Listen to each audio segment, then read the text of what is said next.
Hello viewers. Today I am going to discuss on cells of immune system. I will discuss on the cells involved in immune system, their morphology and function. We know immune system is a defense mechanism of our body which protects us from foreign invaders. An immune system is composed of a number of specialized cells, organs, tissues, different protein receptors, and all these molecules play together to fight against the foreign molecule or foreign pathogen. Now, immune response can be innate or non-specific and specific or adaptive. Innate immune response, since it is a non-specific immune response, this immune response is same for all foreign pathogens. Whereas adaptive immune response has a memory, and once it is generated, it keeps the memory and it fights against the foreign pathogen next time very quickly. Now, depending on the components, immune response can be divided into cell-mediated immune response and humoral immune response. Now, all the blood cells of our body are generated in the bone marrow, and the process of generation of blood cells is called hematopoiesis, and it starts from a stem cell called hematopoietic stem cell, and approximately per day 10 to the power 11 to 12 number of new blood cells are generated. Now, hematopoietic stem cell can be differentiated into lymphoid progenitor cell or myeloid progenitor cell by two different pathways. Differentiation process depends on the amount and nature of the cytokines. Now, from the lymphoid progenitor cells, natural killer cells and T lymphocytes, B lymphocytes and dendritic cells, these are the cells are generated. From myeloid progenitor cells, the cells produced are monocytes, macrophages, all the granulocytes like neutrophils, eosinophils, basophils, also dendritic cells, they are produced. And all the white blood cells take part in immune response. All the granulocytes are also involved in immune response.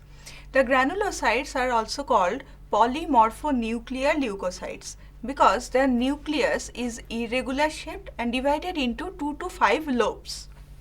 Neutrophil, it has a 2 to 5 lobed nucleus, and the cytoplasm is full of granules, and the granules can take both acidic dye as well as alkaline dye or basic dye. That is why neutrophil is so called. And the granules can be divided into two groups depending on the contents. Like the larger granules are called primary granules, and they contain a number of enzymes like lysozyme, peroxidase, etc. Whereas smaller secondary granules contain lactoferrin, collagenase enzymes. And these enzymes and granules containing enzymes help in the digestion and destruction of the ingested pathogen, because neutrophils are also phagocytic cells, and they are the first cells to reach a site of infection from blood. Eosinophil, another granulocyte, it has also granules in its cytoplasm, and these granules take the acidic dye eosin red. That is why they are so called eosinophil. And granules are full of different enzymes, RNAs, cationic peptides, and these enzymes are released mainly in case of a parasitic infection, and they also take part in allergic response. Eosinophils are also phagocytic cells. Another granulocyte is basophil. Basophil also has granules in its cytoplasm, and the granules take the basic dye methylene blue. That is why they are called basophils. And basophils also have granules full of different vasodilators like histamine, prostaglandin, serotonin, and these molecules act as vasodilators. That means they increase the diameter of the blood vessel, and they also act in case of an allergy. Now, macrophages are 3 to 5 times larger than monocytes, and they are generated from monocytes, and they have more organelles in their cytoplasm compared to monocytes, and macrophages are present throughout the connective tissue and in the membrane surrounding the small blood vessels. And macrophages can be tissue resident or they may be free in the interstitial fluid. And depending on the tissue where a macrophage is present, it is named differently. Like when a macrophage is present in liver, it is called a Kupffer cell. When a macrophage is present in spleen, it is called sinusoidal cell. And macrophages play a very important role in removing the foreign pathogens. How? By phagocytosis. These cells can do phagocytosis. Okay, and on the surface of macrophages, there are different types of receptors. Receptors for mannose sugar or for Foucault's, or a special kind of receptor called toll-like receptors. All these receptors are present on macrophage surfaces. They can bind to specific ligands present on the microorganism cell surface. And those ligands are called pathogen-associated molecular pattern. When these receptors of macrophages bind to the specific ligand, it triggers phagocytosis. That means the foreign pathogen is engulfed and macrophage chew it. Now another phagocytic cell of immune system is called dendritic cell. Dendritic cells are present in all those tissues which are in direct contact to the environment. That means in the lining of nose, nasal cavity, in the GI tract, in the respiratory tract, in the genitourinary tract. Okay, and they act as sentinels of immune system. And whenever an antigen enters into our system, dendritic cells capture them.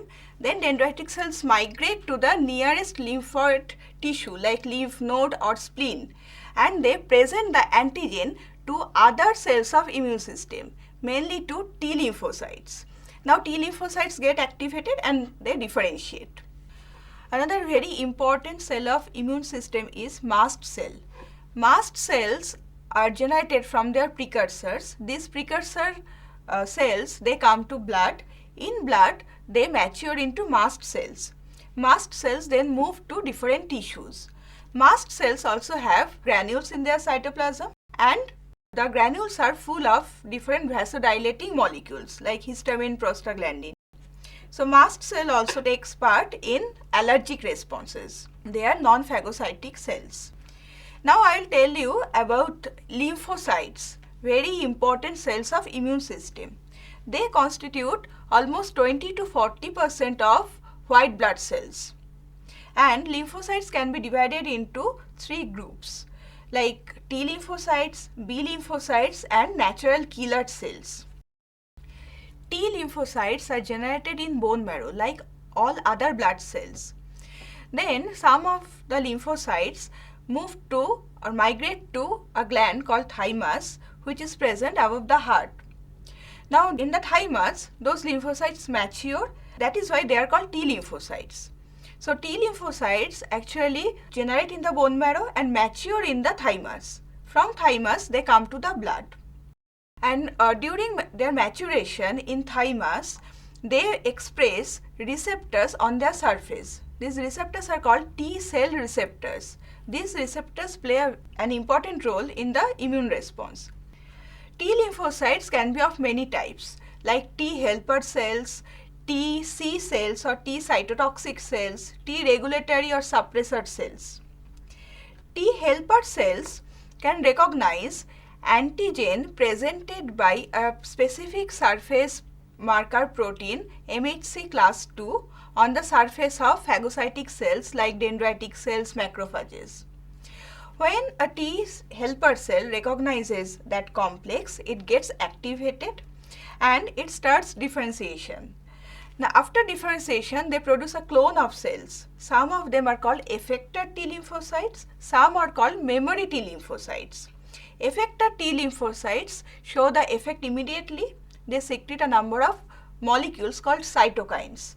These cytokines activate the other immune cells, and memory cells are kept for future. Now I will tell you about the TC cells, T cytotoxic cells. These cells also have receptors on their surface, T cell receptors, and these receptors can recognize self-altered proteins or viral proteins presented on almost all nucleated cells by a surface marker protein called major histocompatibility complex 1. And if a receptor present on a TC cell recognizes this complex, that TC cell gets activated, differentiates, into effector cells and memory cells as Th cells.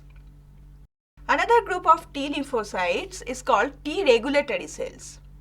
They actually monitor the presence of self-reactive T cells in blood. I told you that all the self-reactive T cells are deleted in the thymus to ensure that only self-non-reactive T cells come to blood. But if by mistake some self-reactive T cells come to blood, then they are monitored by these T regulatory cells and they check the growth of those self-reactive T cells. Otherwise, self-reactive T cells may lead to autoimmunity, where our own immune system acts against our own components. Now I will tell you about B lymphocytes. B lymphocytes are generated in bone marrow, but the alphabet B came from bursa of Fabricers. It is an organ present in birds, which is the prime site for B lymphocyte generation in birds. Later it was found that in the mammals, bone marrow is the site for B lymphocyte generation. Now mature B lymphocytes, they display on their surface the receptors called B cell receptors, which are also called membrane bound immunoglobulins. The effector B lymphocytes are converted to plasma cells. Plasma cells secrete soluble immunoglobulin molecules. Now another cell which is generated from the lymphoid progenitor cell is called natural killer cell. Natural killer cell is a part of innate immune system. Natural killer cell directly kill the tumor cells or virus infected cells. Now so far the cells we have studied, 3 of them are called antigen presenting cells: B lymphocytes, dendritic cells and macrophages. These 3 cells are called professional antigen presenting cells of immune system.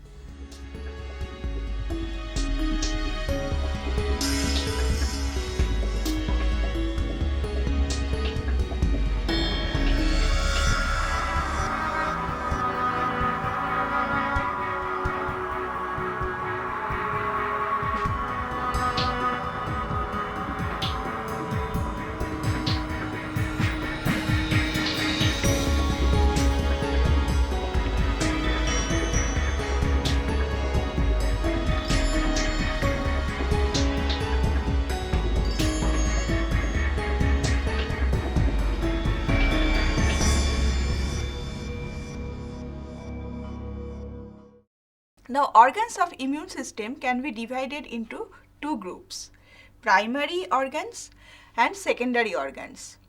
There are 2 primary organs present in our system, bone marrow and thymus. And primary organs are the site where the lymphocytes generate. And secondary organs include spleen, lymph node, also mucosa associated lymphoid tissue. Spleen and lymph node, these are 2 secondary lymphoid organs which are well organized, whereas mucosa associated lymphoid tissue is less organized secondary lymphoid organ. And secondary lymphoid organs provide sites where lymphocytes meet the specific antigen and then mount an immune response. Between the 2 primary lymphoid organs, bone marrow is the site for hematopoiesis. That means it is the site for generation of all blood cells, and at the same time it is the site for B lymphocyte generation and maturation. If we look inside the bone marrow, then we will see that many different blood cells are present in the bone marrow, and there are some fat cells, also epithelial cells and other stromal cells present. And these stromal cells, they provide a 3D network where the immature blood cells get shelter and many factors secreted from the stromal cells help in their maturation. Second primary lymphoid organ is thymus. Thymus is located above the heart. It is a bilobed organ, and each lobe is surrounded by a membrane called capsule. Now projections from the capsule enter into the thymus and divide the thymus into several lobules or small compartments. Each lobule is divided into 2 parts. The outer part is called cortex and the inner part is called medulla. The cortex is full of immature T lymphocytes or called thymocytes, and the medulla part is full of different cells like macrophages, dendritic cells, epithelial cells, T lymphocytes, etc. Now the composition of thymus, weight and composition of thymus decreases with age. The weight of thymus is maximum at puberty, and then both the cortex and medulla part decreases with time. Now I will tell you about the secondary lymphoid organs. Two well organized secondary lymphoid organs are lymph nodes and spleen, and less organized organ is mucosa associated lymphoid tissue. Now spleen is located in our abdomen, left abdomen, and it is surrounded by a membrane called capsule. From capsule, long projections enter into the spleen and it divides the spleen into many compartments. And if we look into each compartment, we will see two zones, one red zone, one white zone. The red zone is called red pulp and the white zone is called white pulp. The outer region or the red region is full of macrophages. These macrophages capture the old and damaged RBC, and that is why, due to the presence of porphyrin ring and iron deposition, this region looks red. And the white region is full of T lymphocytes and B lymphocytes. B lymphocytes are arranged in concentric circles, and these circles are called primary follicles. Spleen has no lymphatic vessel inside it. It has only splenic artery and vein. So all the blood-borne antigens are trapped in the spleen. Okay, so all blood-borne antigens or antigens that enter into our blood system, blood circulation, get trapped in the spleen. Now, lymph nodes are present at the joints of the lymphatic vessel. Where lymphatic capillaries meet, a lymph node is present, and almost 500 to 600 lymph nodes are present throughout our body, and they are mainly found at different joints. Okay, different joints and as clustered, and their function is to trap antigens coming through lymph. So spleen traps all blood-borne antigens and lymph nodes trap all the lymph-borne antigens. Now I will tell you about mucosa associated lymphoid tissue. It is a less organized secondary lymphoid organ and it is present under the mucous membrane. Now the mucous membrane present in our GI tract, respiratory tract, urogenital tract has a surface area of almost 400 square meter, and these are the portals of entry for most of the pathogens. Okay, and these portals of entry are defended by tissue called mucosa associated lymphoid tissue, and this tissue is composed of well organized clusters of lymphoid cells, mainly T lymphocytes and B lymphocytes. And one good example of mucosa associated lymphoid tissue is Peyer's patches. In our ileum, we can see patches of primary follicles arranged in organized manner. Now, what are primary follicles? Primary follicles are made of concentric circles of B lymphocytes. So, B lymphocytes arranged in concentric circles are found in the Peyer's patches. It is called Peyer's patches because it was discovered by scientist John Conrad Peyer. Also in our GI tract, the mucus associated lymphoid tissue is present just below the mucosal epithelium layer, and the MALT or mucosa associated lymphoid tissue in gut is called gut associated lymphoid tissue or GALT. Similarly, the mucosa associated lymphoid tissue of respiratory tract is called BALT, that is bronchial associated lymphoid tissue. Now, in the mucous membrane, in the mucosal epithelium, we can see some cells called M cells or microfold cells. Microfold cells have a large pocket in their basal surface. The pocket is full of different lymphoid cells like B cells, dendritic cells, macrophages, B lymphocytes, and the apical surface has tiny invaginations called microfolds. and these microfolds, they can engulf an antigen. So after engulfment or phagocytosis, the antigen comes into the pocket full of different cells. The antigen is phagocytosed by the antigen presenting cells presented to the T cells. So very quickly the immune system can respond against that antigen. Tonsil and adenoid, they are also examples of mucosa associated lymphoid tissue. Now I will tell you about the receptors involved in immune system or immune response. There are some preformed receptors present in the immune system, and some receptors are somatically modified. And binding of a ligand to its specific receptor initiates an event for immune response. Now among the preformed receptors, pattern recognition receptors are very important. Also there are receptors for Fc region of immunoglobulins, and they are called Fc receptors. Also KIR and CAR receptors present on natural killer cell, complement receptors, cytokine receptor. There are many preformed receptors, and mainly they are part of innate immune system. Whereas B cell receptors and T cell receptors, they are somatically modified receptors, and they are part of the adaptive immune response. B cell receptors are membrane bound immunoglobulins, and each immunoglobulin molecule is composed of 2 heavy chains and 2 light chains. Now if we look at the cytoplasmic tail of the membrane bound immunoglobulin, then see it is too short to transduce any signal. So the membrane bound immunoglobulin needs help from 2 other proteins called Ig alpha and Ig beta.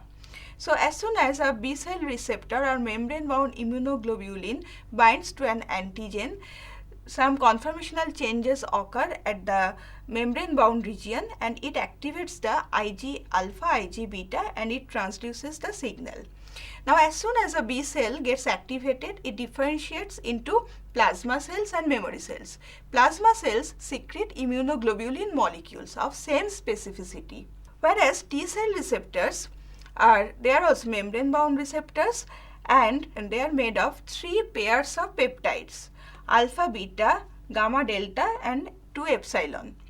T cell receptor recognizes antigen presented by MHC molecules. MHC molecules are major histocompatibility complex molecules. All nucleated cells present on their surface MHC class 1 molecule, and APC, antigen presenting cells, present on their surface MHC class 2 molecule. And these T cell receptors present on a Th cell or T helper cell recognizes antigen presented by class 2 MHC molecule, whereas T cell receptor present on a TC cell or T cytotoxic cell recognizes antigen presented by MHC class 1 molecule. So B cell receptors directly bind to the antigen, whereas T cell receptors indirectly bind to antigen. That means when the antigen is presented by MHC molecules, only then they can bind to it and recognize it. And in case of T cell receptor, the signal is transduced by the accessory molecules, and the accessory molecules together is called CD3 molecule.